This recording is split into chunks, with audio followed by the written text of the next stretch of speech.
Bonjour, bonjour.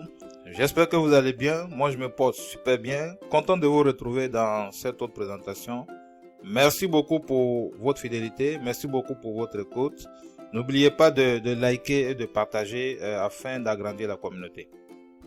Souvent, quand vous faites des transactions en ligne, des paiements, des retraits, d'accord, sur les guichets automatiques, est-ce que vous vous êtes demandé, mais comment est-ce que les parties qui entrent en ligne de compte, c'est-à-dire l'acquéreur, l'émetteur, comment ils arrivent à se connaître et comment ils arrivent à se faire confiance, d'accord?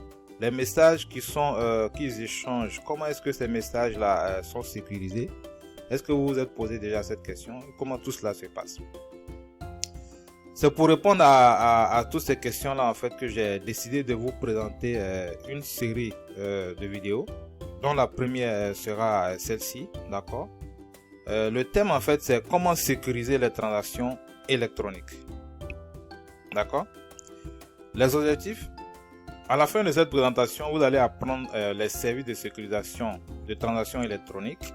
Vous allez faire la différence entre le chiffrement et la signature digitale. Vous allez connaître le rôle du chiffrement, d'accord, et de la signature digitale dans une transaction électronique. Et vous allez connaître quelques protocoles, d'accord, de chiffrement et de signature. On rentre directement dans le vif du sujet. D'abord, on va parler de la sécurisation des transactions électroniques. De quoi s'agit-il? En fait, la sécurisation des transactions permet en fait d'exploiter des fonctions mathématiques en vue de masquer, de brouiller les tests initiaux avant transmission et de pouvoir également les retrouver après. D'accord? Et cette sécurisation-là est composée des 5 services fondamentaux qui sont les suivants. D'abord, on a en fait la confidentialité des messages échangés. Comment interdire la consultation du message par un tiers non autorisé. Nous avons également l'intégrité des données, d'accord, la preuve de non-altération du message, d'accord, et également on a l'identification, l'authentification des participants. Nous avons également le contrôle de l'accès. Seules les parties autorisées doivent pouvoir accéder aux ressources, d'accord. En 5, nous avons la non-répudiation, c'est-à-dire l'authentification de l'origine des données, de telle façon qu'elles soient irréfutables et vérifiables, d'accord, par un tiers. Maintenant, il faut savoir que les protocoles qui sous-tendent en fait ces services de sécurité là qu'on a listés ici, d'accord, interviennent pour la plupart au niveau en fait de la couche 7 du modèle OSI. Voilà, pour ceux qui ont quelques notions un peu en réseau, savent en fait de quoi est-ce que je veux parler. D'accord, le modèle OSI se présente comme suite. D'accord, nous avons en fait les couches matérielles, les couches hautes, d'accord. La couche 1 qui est là, on appelle ça la couche physique. Couche 2, liaison. 3, réseau. 4, jusqu'à la couche 7. Et les protocoles en fait que nous allons voir interviennent pour la plupart au niveau de la couche 7, la couche application, d'accord. Maintenant, on va commencer à décliner le premier service de sécurité, la confidentialité des messages. D'accord. Comment est-ce que la confidentialité des messages est mise en œuvre? Et de quoi s'agit-il déjà? Il faut dire que la confidentialité des messages, d'accord, garantit que les informations sont transmises uniquement aux parties autorisées à les recevoir, d'accord. Il faut donc pour cela masquer, on va dire dissimuler les messages via des algorithmes de chiffrement. Il permet de générer des cryptogrammes, des clés cryptographiques, d'accord, qui mettent sous enveloppe numérique scellée le message de telle façon que le message ne soit pas accessible et lisible. Maintenant, il faut savoir qu'il y a deux types de chiffrement. Il y a le chiffrement ou cryptographie symétrique et il y a le chiffrement ou cryptographie asymétrique. Maintenant, voyons le chiffrement ou cryptographie symétrique. De quoi s'agit-il? En fait, ce type de chiffrement-là permet de chiffrer et de déchiffrer un message avec la même clé. C'est-à-dire que l'expéditeur qui chiffre le message et le récepteur, d'accord, le destinataire, vont partager, d'accord, la même clé secrète. D'accord? Donc c'est l'obligation, c'est le prérequis. Il faut en fait obligatoirement échanger la clé secrète, d'accord, avant en fait de partager les messages. Donc il faut que en fait la clé secrète soit partagée par un canal sécurisé. Sinon, une fois que c'est connu par un tiers, tout est foutu en fait. C'est un peu l'inconvénient avec ce type de chiffrement là. Donc comme vous le voyez ici, un émetteur et un récepteur qui est là. Donc c'est la même clé secrète symétrique qui est là, qui va signer ce message. D'accord. Et une fois que ce dernier là reçoit le message, avec la même clé secrète, va pouvoir déchiffrer le message. D'accord. Maintenant, il faut savoir qu'il y a deux catégories d'algorithmes de chiffrement symétrique. Il y a en fait le chiffrement symétrique en bloc et en filet.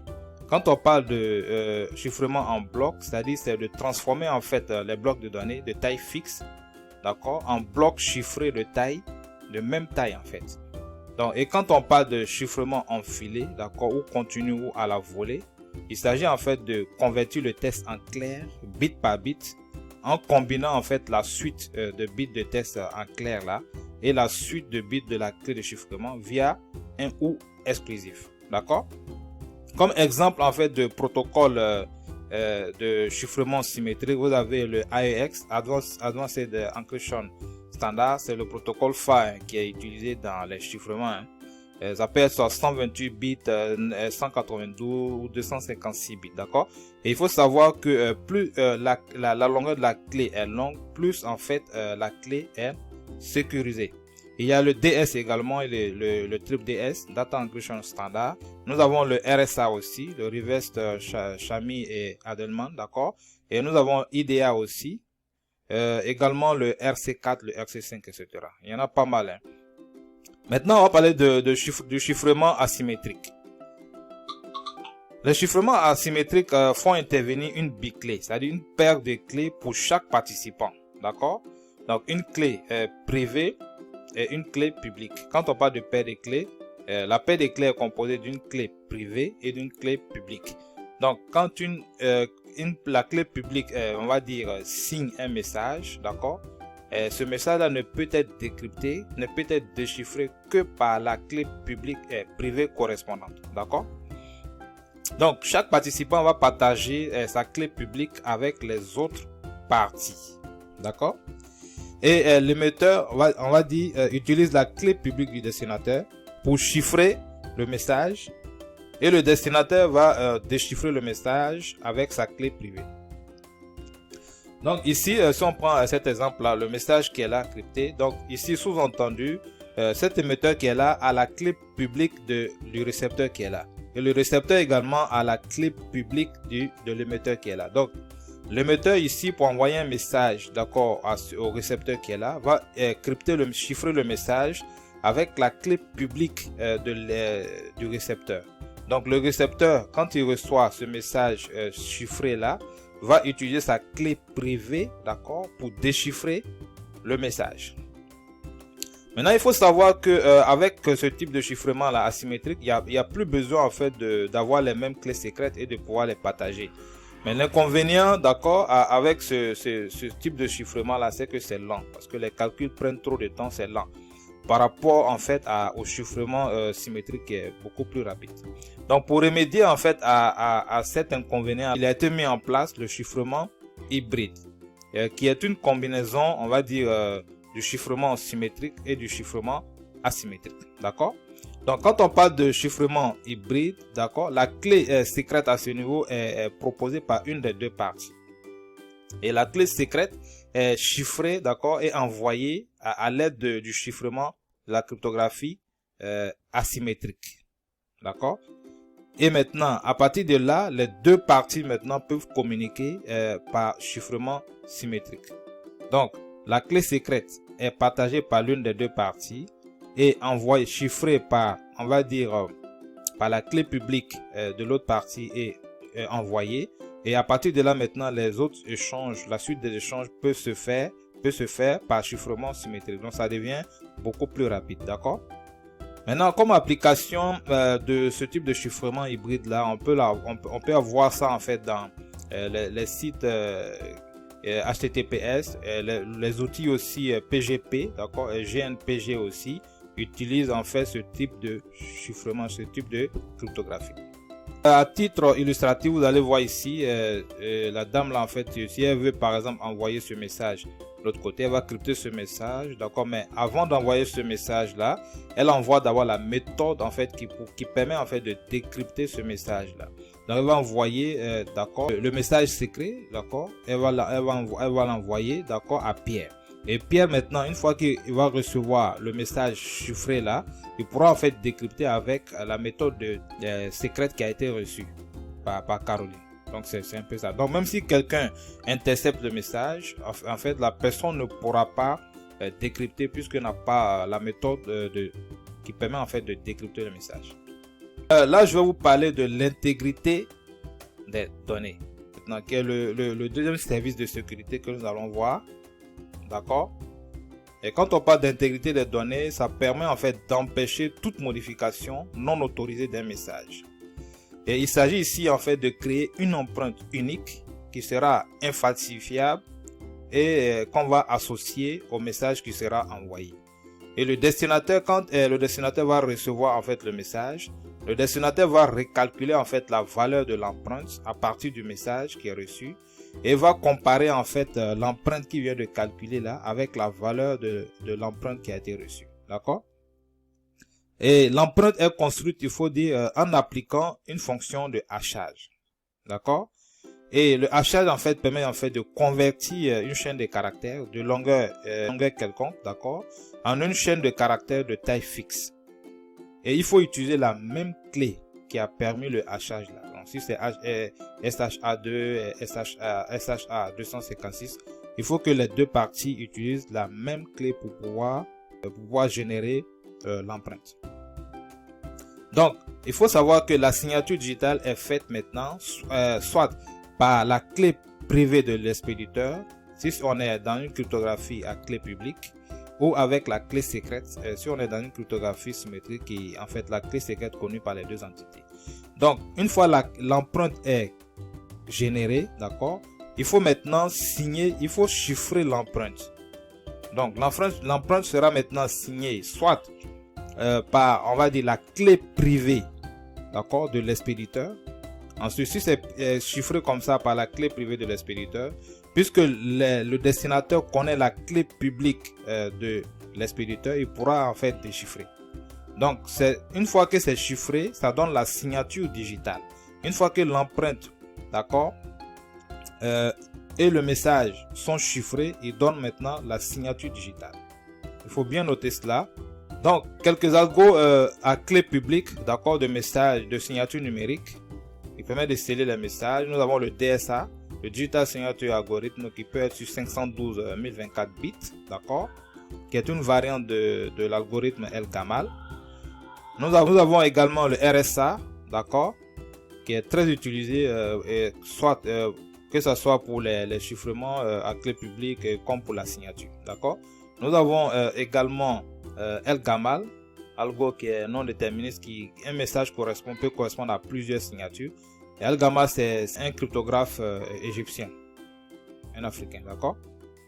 Nous avons également l'elliptique cube digital signature algorithmique, qui est une variante en fait du DSA.